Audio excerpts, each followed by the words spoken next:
This is the brief 15-minute video regarding use of k3s, which is a simple way to take a host operating system such as a virtual machine and be able to run multi-node Kubernetes clusters with fairly little effort. So first things to mention is this is based on a post which if you go to Drive on, you'll see that a search for k3s will result in a hit, or should, with containers and lightweight Kubernetes. That's my post. Just to give you an idea of what it sort of kind of looks like, it's fairly detailed with all the configuration files and individual instructions. And then towards the end of the file, you'll see that there's a complete script that will actually create an environment for you after all you've done is create the host. So for example, I can create a virtual machine that runs nothing more than Debian, and the script will do everything all the way through a verification test that an image has actually been deployed successfully into Kubernetes. Thanks. Okay, so what we're going to do right now is try to update an instance of Debian. In this case, it's Debian 12. We've created a script file for installing and updating everything to the latest versions and actually installing k3s. So I'm just going to kick that off.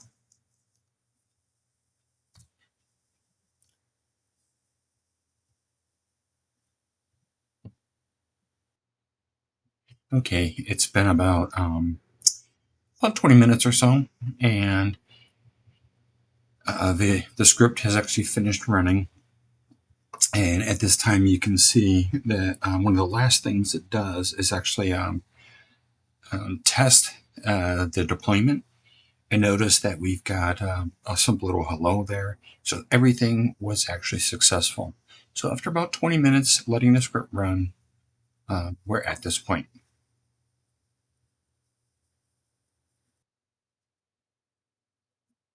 Okay, so what actually happened with that giant script? To begin with, this script actually maintains the operating system. So we should be on the latest version of Debian after that script is actually run. Some tools are actually installed, including, simple things like wget, curl, and podman.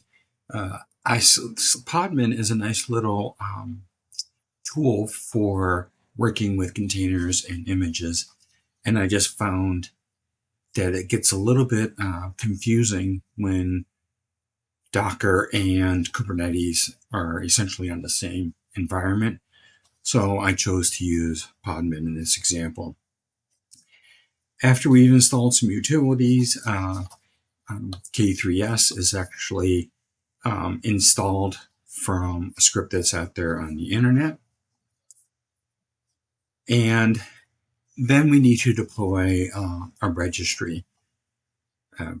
Everyone has heard of things like Docker Hub, Quay, Nexus, Azure, GitHub, JFrog. These registries make it a fairly convenient way for a lot of us to obtain other images. Once you go into an environment such as Kubernetes, it's pretty important in best practice to use a registry that can basically be invoked from any instance that could be in your topology. Then there's a step towards the end of that script where it's configuring some files that are used by k3s, in particular related to the registry. Registries in particular, I noticed, are a bit sensitive to self-signed certificates, and that little extra configuration that's going on in the script does help. Here's an example on the screen illustrating how the script actually configures the registries, including downloading a copy of the certificate from the registry itself, and then making sure that it's been accepted and understood as a valid registry. So there's basically, I'm removing some of the challenge that you would have with a self-signed certificate. The next part that's going on is I wrote a very simple server. It's nothing more than an HTTP listener. Whenever you call the listener and request the hello, it will actually respond with nothing more than a simple piece of text, the word hello. It's just a very simple way of creating an HTTP server. It's written in Go and listening at port 8080 by default. I actually do not compile or build that on the host operating system. Instead, when we go to build the image, we're actually going to perform the build inside the image. So I start off with obtaining a base image for Go language or Golang. Then I copy over the source into the image that I'm currently constructing. So hello.go gets copied over. And then I run a compile, which in this case, Go calls it a build. And I'm building the hello.go into an actual executable. And you can notice that I'm deploying it into the bin folder, which is part of my default path. To get the container file to build the actual image,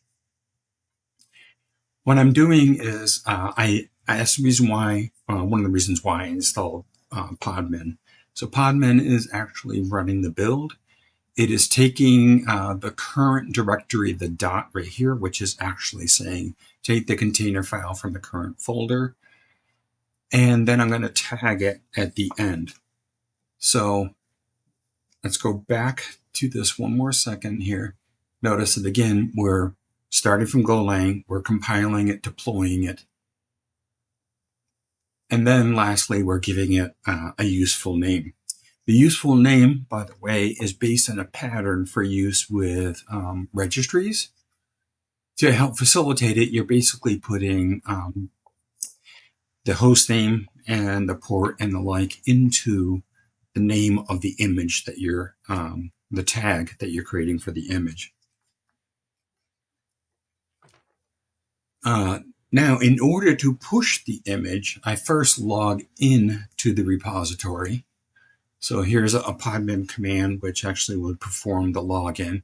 The repository or registry that I actually used is the Harbor registry. And the default username and password is admin harbor 12345, as you can see. So this performs the login.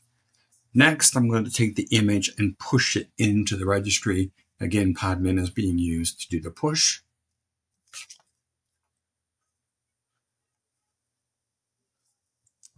Next is to actually deploy into the Kubernetes environment. To do that, I'm using YAML. So this is an example of a YAML file where, again, the script is actually creating this for you. The YAML is actually defining a deployment, and it's making references to the image repository. I'm actually dynamically changing it in the script to be the correct host and port.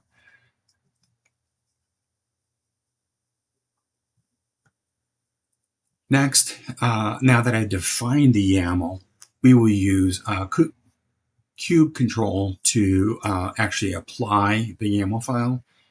Here's just an example, and you can find this in the script, how it's actually doing the apply.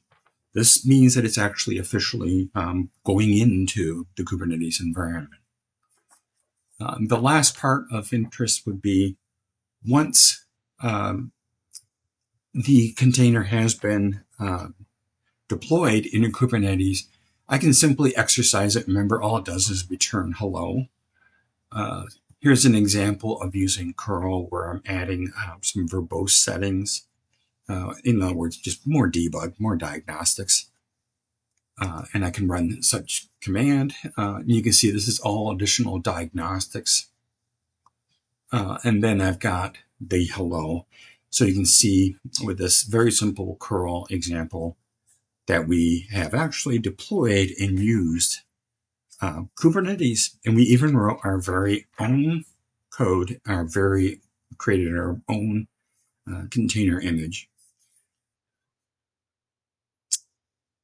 Okay, so there's one more last section I'd like to include, which just give a quick look at what the registry kind of looks like, and what Portainer shows about what we've done.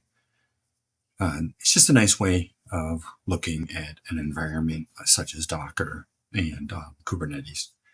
So here's Harbor, and I'm using the credential admin and the password. It's got the 12345 in it that we talked about earlier. I'm just going to hit login.